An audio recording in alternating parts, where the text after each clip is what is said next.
Hey guys, welcome to Project Metal Music's YouTube channel. While while me house is still sort of like crumbling down behind. We are here with Paul Wright, the new face of Tech Talk.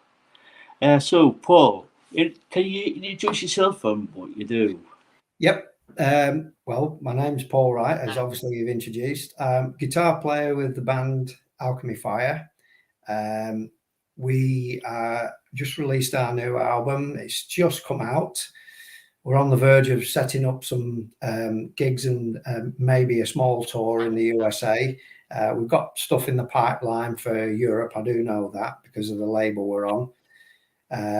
Yeah, and I'm going to do the tech talk for L on Project Metal Music. I've got a few ideas in the pipeline, but I'm trying to work my way around them and see if L approves them or not. So we'll work down that route, and hopefully I can bring you some scoops. I've got a few people up my sleeve from the industry that I know that I'm going to throw into the mixture. It's not just guitar players either. We'll be working with people in the recording industry like producers. I've got some record labels involved. And won't be just doing guitars. I'm going to try and throw in the mix bass players, drummers, because they'll always moan, "Why didn't you do a drummer?" So I'm going to do that, and maybe the odd keyboard player here and there, because industry is a massive industry and it covers a lot of areas. So One of the sort of like topics that I'm going to be starting off with is guitars yeah, and all the stuff that surrounds the guitar. yeah. So your first your first uh, person that's going to be on Yeah. is a guitar tech guy. No, he's the guy I've got is a guy called Dan Heffernan. He has his own music shop in Altrincham, just outside of Manchester. The place is called Live Louder. So that gives you an idea.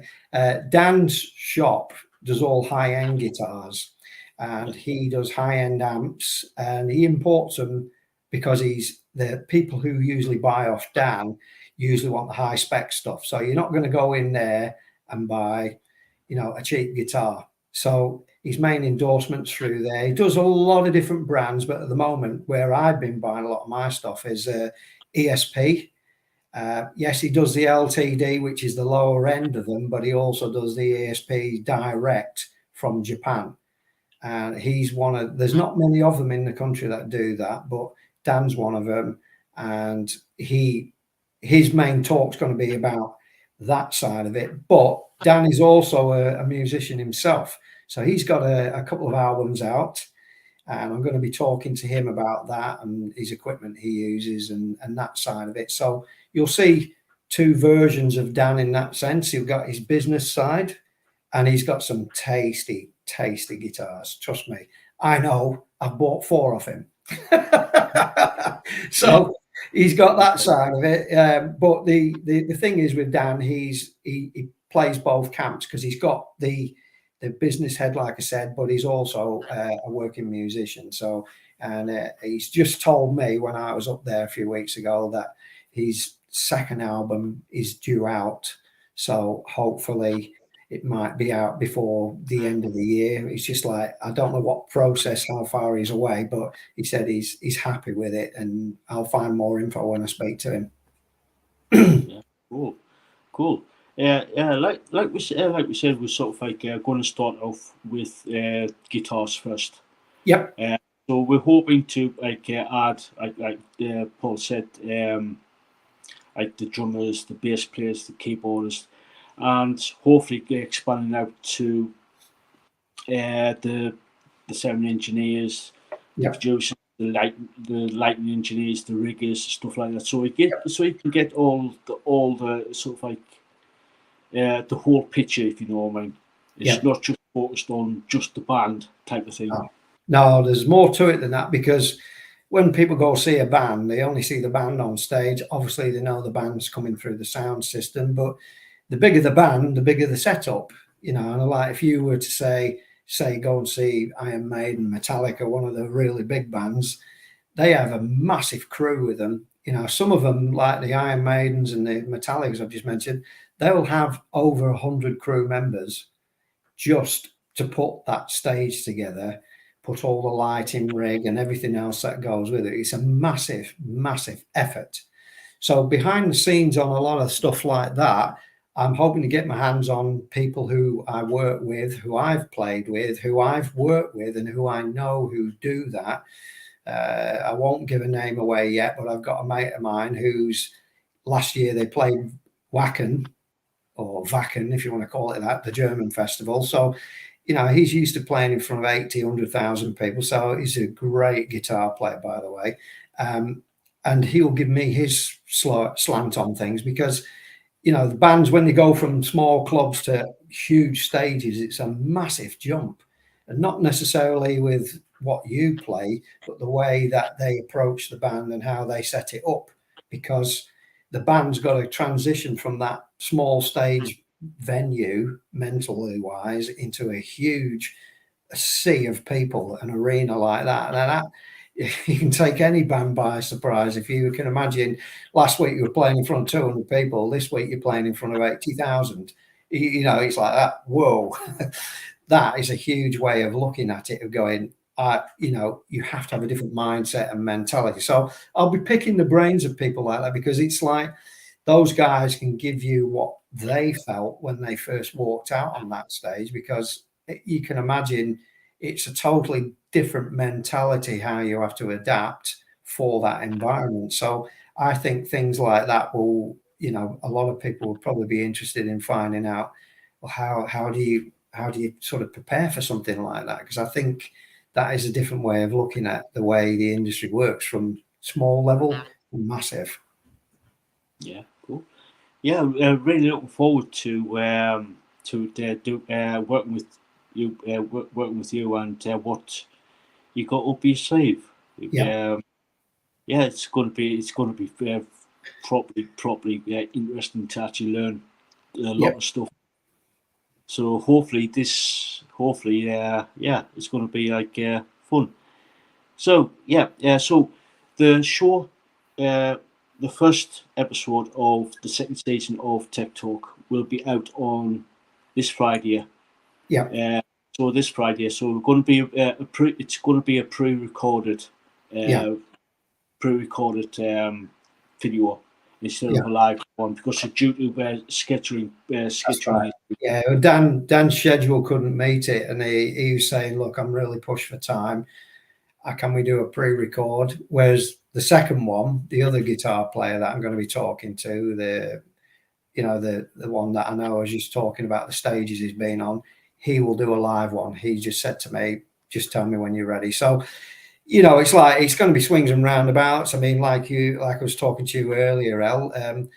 When we go to America, I've got a few things up my sleeve where I want to do some podcasts, probably from the side of the stage, and talk to some of the bands before they go on, and try and do some tech talk with them, what they're using, how, what sort of instruments they're playing and what they're feeling and stuff like that.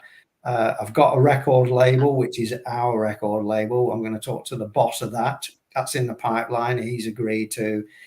Funny enough, he plays guitar and he has his own band as well. So, there's people dip into different territories when they're in the music industry. They don't just go up and play, or they don't just become a manager or this. They, that might have started them off, but they found that they've got a different direction and they can tap into that. So they can have more than one string to their bow, if you want to call it that, because I know guys who are absolutely fabulous guitar players, and yet they go off and they'll go and play, like I was mentioned before, in a little tiny club, and you think, well, why are you doing that? You've just been on stage to 60,000 people. And he goes, sometimes you need to get away from that. And I like this style of music because it keeps me grounded. What the guy I was mentioning there, he basically likes to play folk music. And you think, folk music, you're a heavy metal player. And he goes, yeah, but I like that. That's my little relaxing bit. So I can play that and relax with it and think, and he thinks like, yeah, well, if it works for him, it's just another an element to his type of writing, because then it gives him sort of a different angle and something that you might not have thought of before. They'll throw a curveball at you and you think, actually, that sounds quite good, that, because they've just, you know, sort of mixed it up a bit and said, well, we're going to throw it in with our new song and see what you think of it. And it does work, you know. So everyone has a different, you know, way of looking at things, and they've all got their little, I do this, I do that. So yeah, in the music industry, there's more than one way of getting around it. Some people like want to stay in it, so they want to go into management, they want to go into, you know, like a tour manager. Some bands do that. And then you've got others who go, no, once I finish playing, I want to get off stage, I don't want anything to do with music, I will go and I'll go running, or I'll go riding my bike in the mountains somewhere, I just want to get away from it all.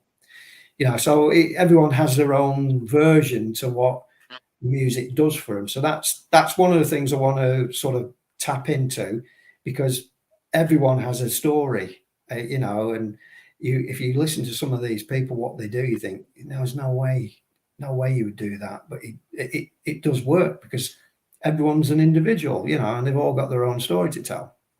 Yeah, that's this is one of like the sort of like the sort of like the premise of the shows is Yep. is to get like is to get that behind the scenes Yep. type of how Yep.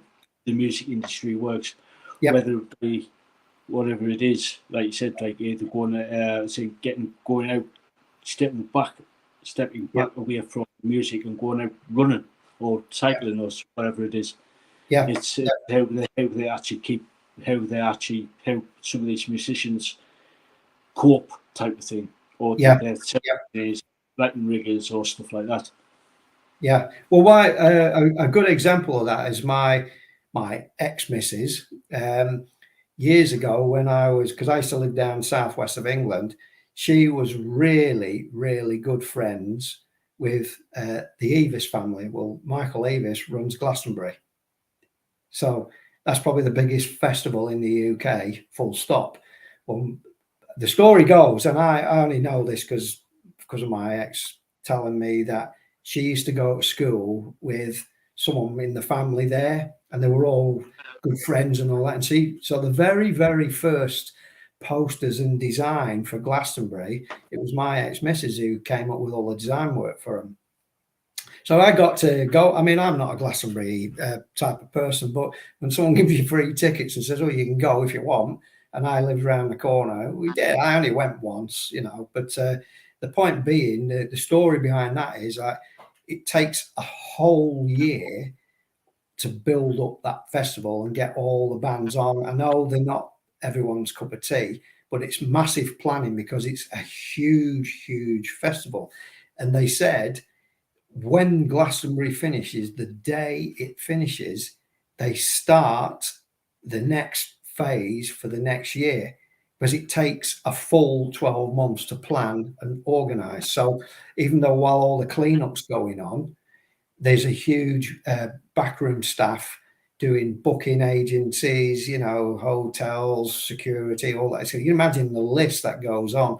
And when they put all that together, because Glastonbury, I've been told, when it's on its full scale, can be up to 250,000 people at Glastonbury. So you can imagine the logistics and the nightmare it must be to run something like that, because the staff run into thousands, not hundreds, thousands. They have to have it because that amount of people there, and a lot of the bands, the only way in to play Glastonbury is they have to fly in by helicopter. There's no road that you'll get in there. You will not get anywhere. So they fly the bands in.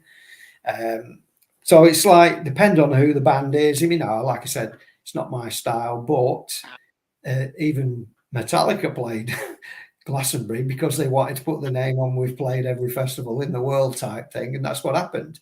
And surprisingly, people who were not Metallica fans actually liked them because they actually expose themselves, to it. But that's industry is an industry, and that's the way it works. And there's more to it than just a band getting on stage and plugging in your guitar or bass or whatever instrument you play. What goes on behind the scenes is massive. It depends on what you have.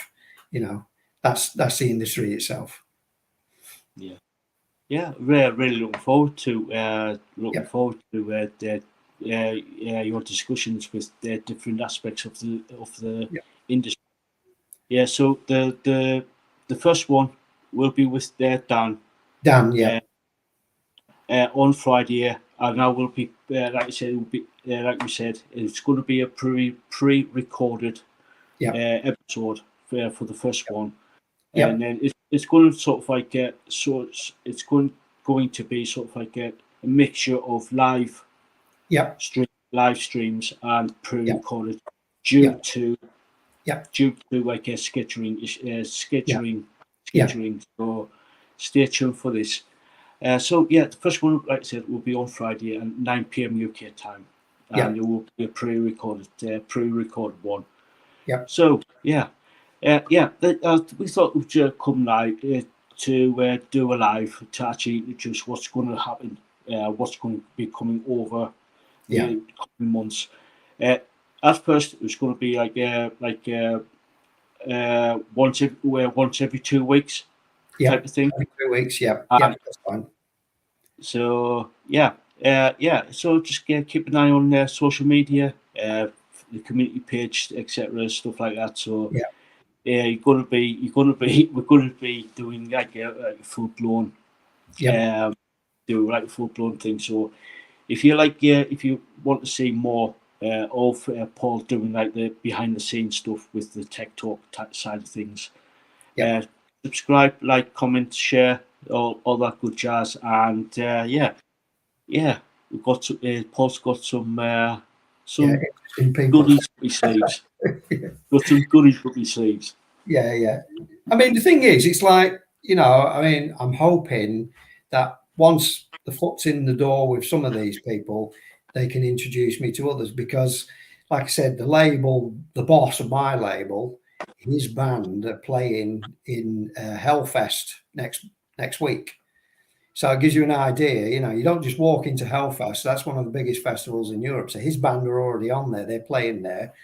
And his band's got a bit of an all-star lineup because they're in some famous bands, a lot of these guys. So, but he in a way, he's an interesting character because he's played in several other bands himself. But when I do the interview with him, that'll be a live podcast from the USA because they're American and we're signed to an American label. And Lothar, that's his name, will be doing the review, because I asked him last week and he said, yeah, as long as my time schedule's there, I don't have a problem. I think we'll be able to do that. So, and then once I get in with Lothar, I'm hoping then I can speak to some of my other stable mates from other bands, and then see if we can go into that territory, because a lot of them, they're not all American.